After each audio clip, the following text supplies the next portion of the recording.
TSG पेश करते हैं रामधारी गुप्ता खंड 1 120 शब्द प्रति मिनट की गति से डिक्टेशन। स्टार्ट।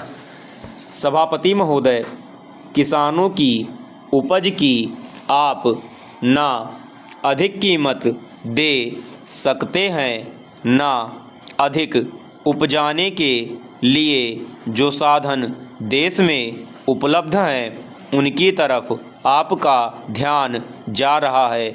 जो कुछ आप कर रहे हैं उसमें कोई अच्छा भविष्य नज़र नहीं आ रहा है। मैं यही कहना चाहता हूं कि आप देखें कि आपके कार्यक्रम में कहां त्रुटि है, कहां कमी है। आपने कर लगा रखे हैं, आपने जो कर लगाए हैं वे तो लगाए ही हैं। हमारे प्रदेश में तो ज़मीन पर 25% ज़्यादा कर भी लगा दिया गया है। इतना बोझ अगर किसान पर होगा तो उसकी कमर टूट जाएगी। वह पहले से टूटी जा रही है। वे इन करों को देने के लिए भी तैयार हैं। यदि आप उस तरह के साधन उन किसानों के लिए तैयार करें।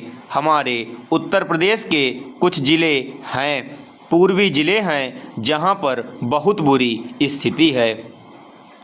हमारे सदन के एक सदस्य ने रो रो कर आपको यह बताया था कि वहाँ लोगों को 2 रुपये मजदूरी में मिलता है। इतनी ही एक दिन की उनकी मजदूरी है। सरकार ने एक आयोग की नियुक्ति की थी ताकि वहाँ पर कुछ विकास के कार्य किए जाएं। वह योजना भी अब खटाई में पड़ गई है। आपका ध्यान इन समस्त चीज़ों की ओर कैसे दिलाया जाए, कैसे आपका ध्यान इन सभी कठिनाइयों की ओर आकर्षित किया जाए, समझ में नहीं आता है। यातायात के साधनों की स्थिति यह है कि ट्रेनों में दूसरे दर्जे में भीड़ भाड़ का कोई ठिकाना नहीं है, उसकी कोई सीमा नहीं है। हर रोज़ ऐसा मालूम पड़ता है कि कोई मेला चल रहा है। आपके पास अच्छे इंजन हैं, अच्छे गति वाले इंजन हैं, लाइन भी अच्छी हैं, तो क्यों नहीं दूसरे दर्जे के अधिक डिब्बे लगाए जाते हैं। लोगों को कुछ सुविधा मिल जाए, वह काम नहीं किया जा रहा है। आपको किसान की देहात में काम करने वाले आदमी की, मजदूर की परवाह नहीं है जो समस्त कठिनाइयों को झेलता है। आपके सारे कार्यक्रम को पूरा करने की उसमें कहां से शक्ति आएगी, कैसे वे अधिक अन्न उपजा कर आपको दे सकेंगे। आप इन सब पर सोच विचार करें। आपने बड़े बड़े फार्म बना दिए हैं, क्या उन्हें आपके फार्म से कोई लाभ मिल रहा है? चेंज।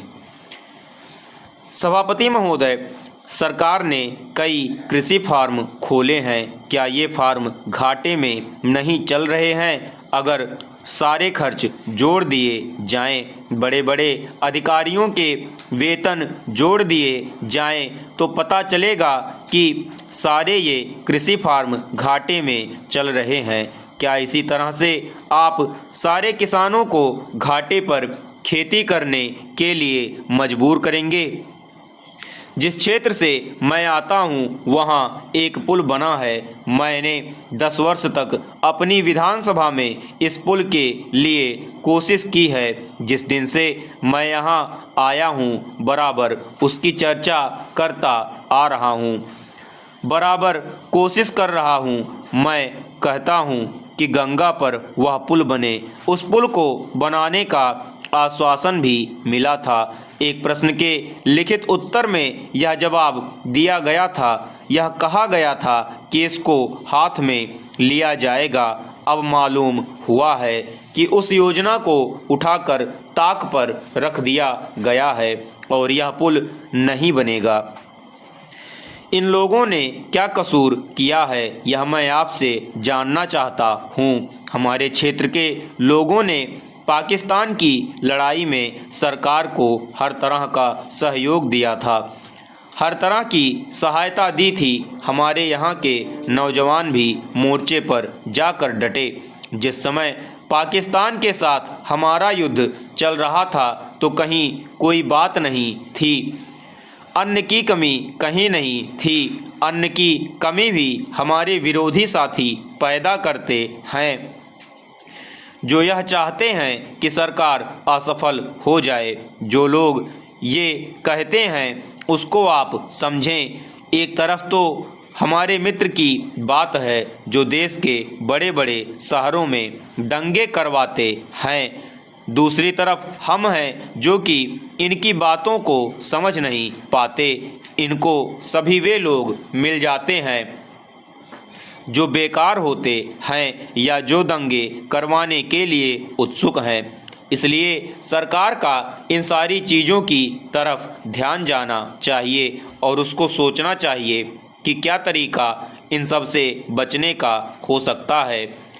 एक ही तरीका हो सकता है कि इस देश में हर आदमी को काम मिले, देहात में लोगों को करने के लिए काम मिले और खादी कमीशन की जो योजना है और जो कि एक अच्छी योजना है वह ठीक तरह से चले। सौभाग्य से मैं आर्य समाज संगठन से संबंध रखता हूँ। पूर्ण विराम समाप्त।